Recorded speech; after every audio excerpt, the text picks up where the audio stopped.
Começa agora o Semana 13, o podcast do PT. Isso mesmo, Iago. Aumenta o volume e fica por dentro das principais notícias que marcaram essa reta final de 2019. Bora começar, Marta? Vamos lá!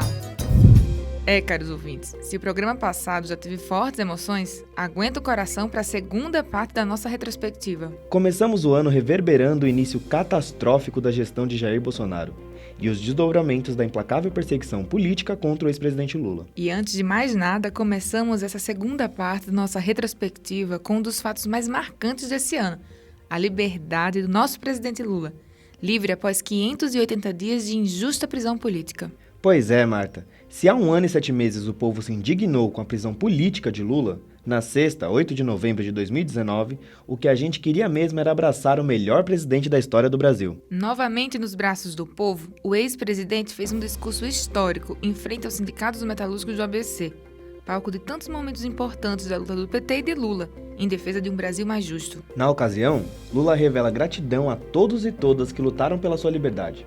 Vamos ver um trechinho? Eu tomei a decisão de ir lá para a Polícia Federal. Eu poderia ter ido a uma embaixada, eu poderia ter ido a um outro país, mas eu tomei a decisão de ir lá, porque eu preciso provar que o juiz Moro não era juiz, era um canalha que estava me julgando. Eu precisava provar que o Dallagnol não representa o Ministério Público, que é uma instituição séria. O Dallagnol montou uma quadrilha com a força-tarefa da Lava Jato, inclusive para roubar dinheiro da Petrobras e das empreiteiras. E diante de uma perseguição tão escancarada, no dia 17 de setembro, o Conselho Nacional de Direitos Humanos apurou as recentes denúncias do site Intercept sobre vazamentos dos diálogos ilegais e imorais dos procuradores golpistas da Lava Jato e do ex-juiz Sérgio Moro. Iago, e as conversas divulgadas pelo The Intercept confirmaram as denúncias feitas por Lula e seus advogados sobre a prática de lawfare em seus processos. Para quem não sabe, lawfare é o uso da lei como um instrumento de guerra e destruição do outro, onde não se respeita os procedimentos legais e os direitos do indivíduo. Em entrevista recente à revista Fórum, Lula revela as verdades por trás da perseguição de Moro e Dallagnol. Eu, quando fui prestar meus depoimentos na Polícia Federal, lá em São Paulo, lá em Brasília, quando eu fui na Polícia Federal prestar depoimento, quando eu dei depoimento para o Ministério Público, eu tinha clareza que eles não estavam tentando julgar um homem. Eles estavam tentando julgar um governo, um período de governo. Ora, o Dallagnol, na verdade, eu vou repetir uma coisa que eu tenho falado, ele deveria ter sido exonerado e preso a bem do serviço público com o PowerPoint. Porque você não pode ter um procurador falando, sabe, pelo Estado brasileiro, em nome da sociedade, contar a mentira que ele contou e depois dizer cinicamente, não me peçam provas, eu só tenho convicção. Dali ele deveria ter saído algemado para cadeia, exonerado, para salvar o Ministério Público. Falando em farsa, o escândalo laranjal do PSL de Bolsonaro se aproximou ainda mais da família do presidente, né? Pois é, Marta. Uma reportagem do jornal Folha de São Paulo, no dia 6 de outubro, revelou uma possível ligação entre o desvio de recursos do esquema de candidaturas laranjas do PSL em Minas Gerais e as campanhas de Jair Bolsonaro à presidência da República e de Marcelo Álvaro a deputado federal. Para quem não lembra, Marcelo Álvaro é o ministro do Turismo do Bolsonaro. Isso mesmo, Iago. E essa prática configuraria a Caixa 2, movimentação de recursos de campanha sem declaração oficial à Justiça. Em português, claro, uma prática ilegal. Mas para tentar desviar o foco, Bolsonaro e sua turma, entre eles o seu fiel escudeiro Sérgio Moro, tentaram espalhar mais uma série de fake news atacando o PT. Mas a presidenta nacional do PT, Gleisi Hoffmann, não deixou quieto, não. A bancada do PSL, a bancada do Laranjal, esse pessoal do Caixa 2, que utilizou candidaturas de laranja de mulheres, que vergonha! Essa bancada, esse pessoal que disparou o WhatsApp em massa, com mentira, e só ganhou a eleição na fraude. É para essa gente que eu quero me dirigir aqui. Parem com fake news, parem de atacar o PT. Gente, por falar em Bolsonaro, o tal do Queiroz apareceu, diga aí, e envolvido num esquema de rachadinha, que é quando funcionários de gabinetes recebem um salário e tem que passar ou todo ou um pedaço para os políticos ou para, enfim, para lideranças. Essa prática é ilegal no Brasil, gente. Então, a Polícia Federal do Rio de Janeiro, o Ministério Público estão investigando essa denúncia que envolve o 01 de Bolsonaro, o Flávio Bolsonaro. E a gente vai ficar de olho. E olha só, segundo a pesquisa da Transparência Internacional no Brasil, para 82% da população, as eleições de 2018 foram influenciadas por notícias falsas, as fake news. Em resposta a isso, foi criada a CPMI das fake news. Composta por 15 senadores e 15 deputados, a CPMI passou meses investigando a criação de perfis falsos, sua relação com as eleições do ano passado, os ataques cibernéticos contra a democracia e o debate público. Integrante da comissão, a deputada do PT pelo Ceará, Luziane Lins, falou um pouco sobre o assunto. Bom, eu quero dizer assim, como o deputado Rui falou, para nós do PT isso é muito importante, porque essa é uma CPMI que nós estamos levando muito a sério. Nós estamos tentando fazer o máximo para que a gente possa desvendar toda a influência que as fake news e esse processo de publicidade digital que leva muitas vezes mentira à população brasileira. Além de tudo, outras questões ligadas a crimes cibernéticos, nós estamos tentando organizar para que agora a CPI vai deslanchar independente da obstrução do PSL. Para vocês terem uma ideia, estava aqui o próprio senador Flávio Bolsonaro, que é filho do Bolsonaro, estava aqui, votou contrário, mas foi amplamente derrotado, porque só apenas 4 votos contrários e tivemos 15 votos favoráveis aos requerimentos. Uma prova de que mesmo independente do partido político, também tem outros grupos políticos, outros partidos que estão querendo investigar. Então, Natália e Rui, a gente tem muito trabalho pela frente e nós, felizmente, trabalhamos muito.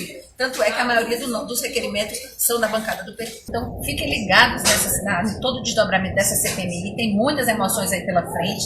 Só para vocês terem ideia, nesses 97 requerimentos aprovados até agora, nós temos, por exemplo, o convite para o deputado federal Alexandre Frota vir falar sobre o próprio governo Bolsonaro, e está aprovado. Portanto, além disso, empresas vão ser chamadas aqui para responder, as empresas que foram denunciadas de disparo em massa na época do processo eleitoral. Então, assim, são muitas emoções pela frente. Então, acompanhe, eu, o deputado Rui, que é jornalista, nós dois somos jornalistas, a Natália já vem trazendo o arcabouço da questão jurídica. Então, assim, nós estamos mais do que afiados para que a gente possa, de fato, levar essa CPMI a sério e a gente tentar criar um novo patamar, um novo paradigma sobre o processo eleitoral e as mídias digitais.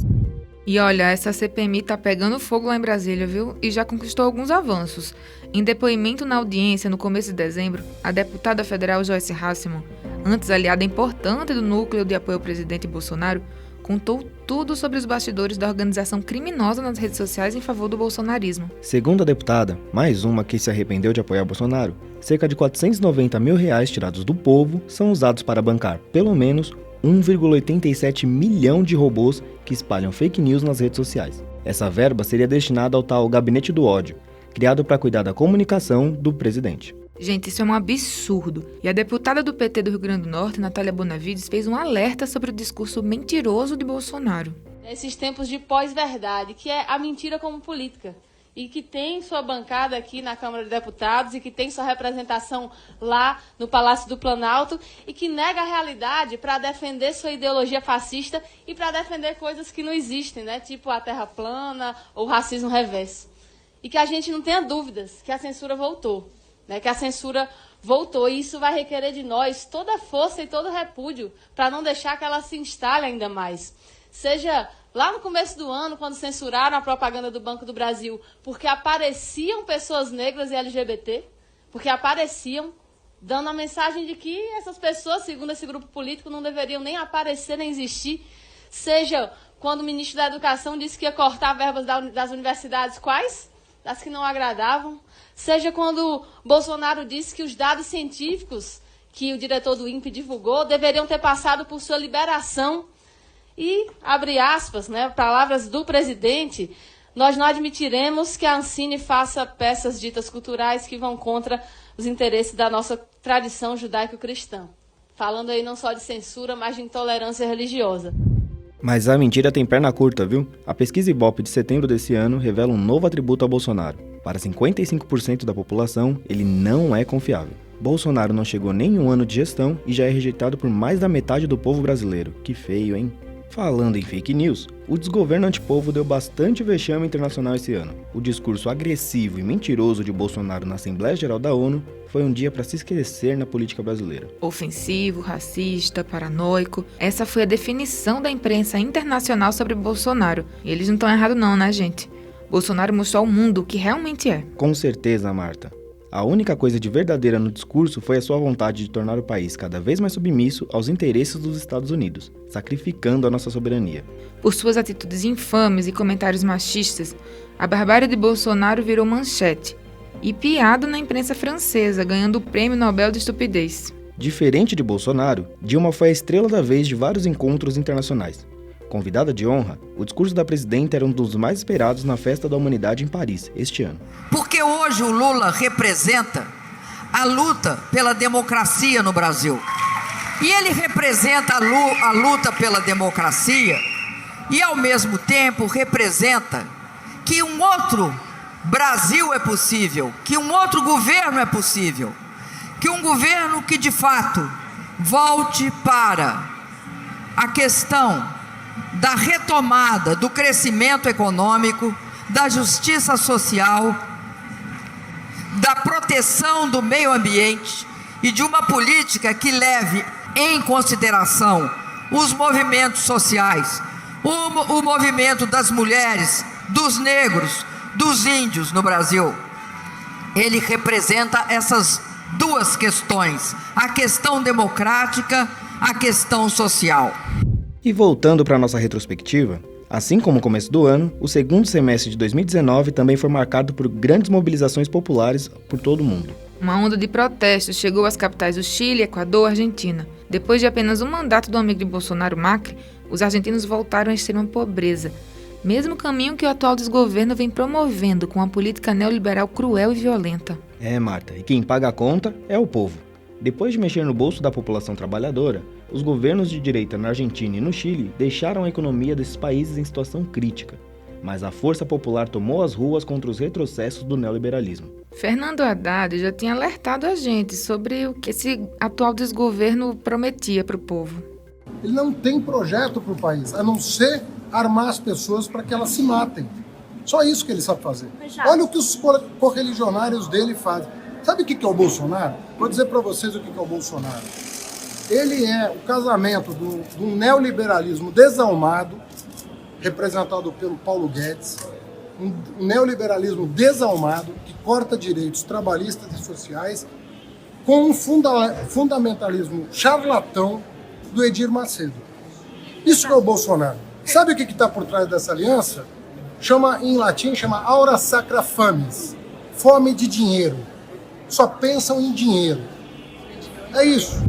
E falando em crise, vale lembrar que o filho número 3 de Jair, Eduardo Bolsonaro, afirmou que o governo de seu pai não vai tolerar protestos como os que ocorreram no Chile e insinuou até a volta da ditadura. É isso mesmo, caros ouvintes. O discurso violento da família Bolsonaro flertou bastante com a ditadura militar esse ano, inclusive com a ameaça de voltar com o ato institucional número 5, o AI-5.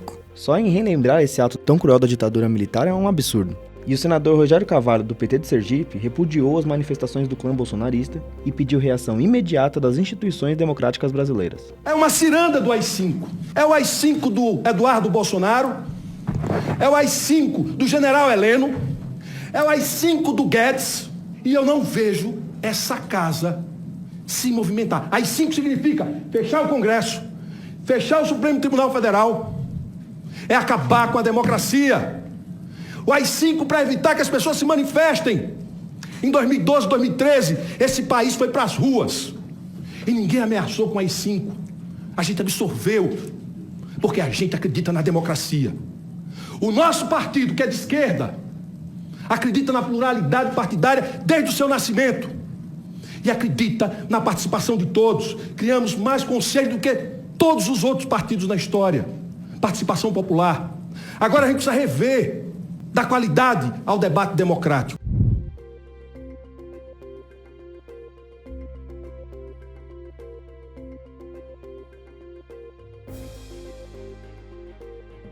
Em apenas um ano de governo, são inúmeros os retrocessos de Bolsonaro, em especial na questão ambiental. Desde a perseguição a ONGs, chegando até a ampla liberação absurda de novos agrotóxicos, a lista de retrocessos não para de crescer. Além do desmatamento da Amazônia, outra catástrofe marcou a gestão no governo antipovo: o vazamento de petróleo que desde setembro atinge todo o litoral do Nordeste. Os primeiros focos de contaminação nas praias do Nordeste foram detectados no dia 2 de setembro e a demora de Bolsonaro em agir contra o óleo teve um alto preço. Pela falta de atitude do desgoverno, a bancada do PT acionou a Procuradoria-Geral da República cobrando respostas do ministro anti-meio ambiente. Iago, o PT não ficou quieto não. O líder do PT no Senado, Humberto Costa, e os senadores Jacques Wagner, do PT da Bahia, Rogério de Carvalho, do PT de Sergipe, denunciaram a falta de ação do governo Bolsonaro. Os primeiros sinais desse desastre aconteceram no final de agosto.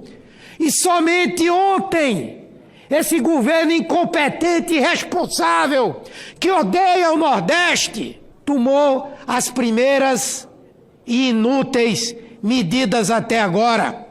Os barcos da Petrobras, as embarcações que poderiam fazer esse trabalho não foram mobilizados quase 60 dias depois. Eu estou só dizendo que o povo nos julga pela nossa postura frente ao problema.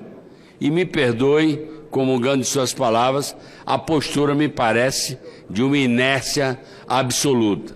Os manguezais, como de Embaçaí, na Bahia, foram todos tomados por esse óleo. É a população do Nordeste que está tirando no braço, junto com as prefeituras e os governos estaduais, o óleo que está nas praias, correndo risco. Esse óleo tem substâncias altamente tóxicas para a pele, para a respiração, falta equipamento para a proteção das pessoas que estão lá, e vem gente aqui falar que é isso que deve ser feito, que é a população que deve ir limpar o petróleo. E para que serve governo? E para que serve ministro de meio ambiente? E para que serve a Petrobras? Por que esse ministro Salles não pede logo demissão? É um governo que conhecimento não tem importância. Então pode ter aquecimento global, não é isso? E aí queima a floresta amazônica. Conhecimento não tem importância, então pode desregulamentar o trânsito, porque não tem importância, a opinião dele é que tem importância. Aquele óleo tem benzeno que é altamente cancerígeno. E, portanto, nós dependemos, inclusive, das formas como os voluntários vão trabalhar, porque, caso contrário, nós vamos consertar um problema e deixar uma legião de contaminados por benzeno. Pelo menos isso o presidente da República devia fazer, demitir esse incompetente, para fazer de conta que ele está preocupado. E enquanto Jair Bolsonaro afunda o país em um desastre econômico com políticas ultraliberais, o PT prova mais uma vez que está ao lado do povo. Isso mesmo, e a prova disso é que, para combater todo esse retrocesso, o Partido dos Trabalhadores lançou o Plano Emergencial de Emprego e Renda, que mostra o caminho para criar 7 milhões de vagas a curto e médio prazo. A proposta é uma iniciativa do PT em parceria com a Fundação Persol Abramo, bancadas no Congresso e Instituto Lula, para mostrar como o país pode sair da estagnação econômica do desgoverno de Jair Bolsonaro. A presidenta nacional do PT, Gleisi Hoffmann, falou um pouquinho sobre o plano. O povo brasileiro sente a crise econômica na pele e no bolso. A pobreza voltou a assombrar o Brasil. O Brasil está voltando ao mapa da fome. Gás, gasolina e álcool cada vez mais caros. E o desemprego batendo recorde. Enquanto o povo paga a conta da crise, o governo corta investimentos em educação, saúde e acaba com a aposentadoria. Tira dos mais pobres para entregar aos mais ricos. Para o PT, a solução é o caminho inverso. A solução é investir nos brasileiros e brasileiras, fazer o dinheiro rodar na mão do povo, aumentar o consumo, expandir a produção e fazer a roda da economia girar de novo. Nunca acreditamos no quanto pior melhor. Fazemos uma oposição em defesa do povo brasileiro. Por isso, criamos o Plano Emergencial de Emprego e Renda, um programa com 9 diretrizes, capaz de criar 7 milhões de empregos em curto e médio prazo, solucionar um problema emergencial e deixar um legado por muitos anos. Um plano para o Brasil voltar a crescer e para o povo brasileiro voltar a sorrir. Outro fato marcante desse segundo semestre de 2019 foi o 7º Congresso Nacional do PT. As etapas do Congresso rolaram desde setembro, fortalecendo a participação de filiados e filiadas nos rumos do partido. As delegadas e os delegados definiram a nova direção, com a reeleição da presidenta Gleisi Hoffmann e eleição do novo diretório nacional, disputados com Walter Pomar e Margarida Salomão. O encontro retomou bandeiras históricas do PT, que atualizou a luta contra a extrema-direita neoliberal e traçou uma alternativa democrática e popular para o Brasil. E o mais especial, contou com a presença de Lula. É isso mesmo. O presidente Lula abriu o Congresso com um discurso carregado de muitos agradecimentos a todos e todas aqueles que o apoiaram e seguem lutando por sua inocência. Vamos ver um trechinho?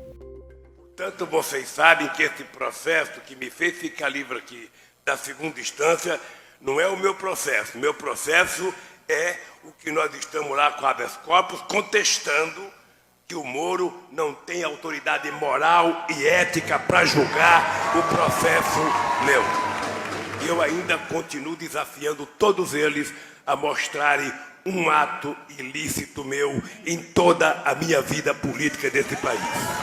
Sinceramente, acho que nada vencerá o amor, sabe, nesse país, e eu acho que a gente aprende a gostar e amar das pessoas num conjunto de coisas que nós fazemos. E hoje eu posso dizer para vocês, eu sou eternamente grato a vocês, porque eu aprendi a amar cada companheiro militante, às vezes anônimo, que em algum momento desse país, sem me conhecer, gritou Lula livre, foi provocado, resistiu, e agora nós estamos perto de vencer essa batalha. Muito obrigado, meus companheiros. Eu estou convencido disso. É apenas uma questão de paciência. Eu dizia, vocês não estão prendendo um homem, vocês estão prendendo uma ideia. Uma ideia que esse povo já aprendeu a gostar. O povo gosta de liberdade, o povo gosta de comer bem, o povo gosta de trabalhar, o povo gosta de ganhar um salário razoável, o povo quer tomar uma cervejinha. Vocês estão prendendo um cara que, por conta do povo, possibilitou que o povo tivesse um degrauzinho de conquista social. E o que eles fizeram? Me prenderam, e hoje eu me sinto muito mais forte do que quando eu me entreguei à política federal. E em sintonia com o que o ex-presidente Lula tem definido desde sua prisão política, o Partido dos Trabalhadores lançou uma revista que traz todos os feitos dos governos Lula e Dilma. Sob a autoria das ex-ministras Miriam Belchior, Tereza Campelo e Sandra Brandão, o tamanho do legado deixado ao Brasil pelo Partido dos Trabalhadores é materializado sob o título O Partido que Mudou o Brasil, a verdade sobre os governos do PT. E você pode conferir a revista no nosso site, www.pt.org.br. E para finalizar esse último programa do ano, vamos falar sobre a última pesquisa Vox Populi desse mês de dezembro. E olha só, Lula presidente é o desejo do povo brasileiro. 68% dos entrevistados e entrevistadas guardam na memória e votariam em Lula para presidente. E o que é do Brasil é do seu povo, não é para ser entregue aos estrangeiros. Esse também é um dos recados da pesquisa, onde 64% dos brasileiros são contra a venda do pré-sal, patrimônio brasileiro descoberto na gestão de Lula, que corre sérios riscos na gestão de Jair Bolsonaro. Olha, minha gente, semana 13 vai dar uma pausa esse ano para festejar, viu? Voltamos na semana do dia 6 de janeiro, viu? Por isso, um ótimo Natal e um feliz Ano Novo. Em 2020, continue sintonizado na luta.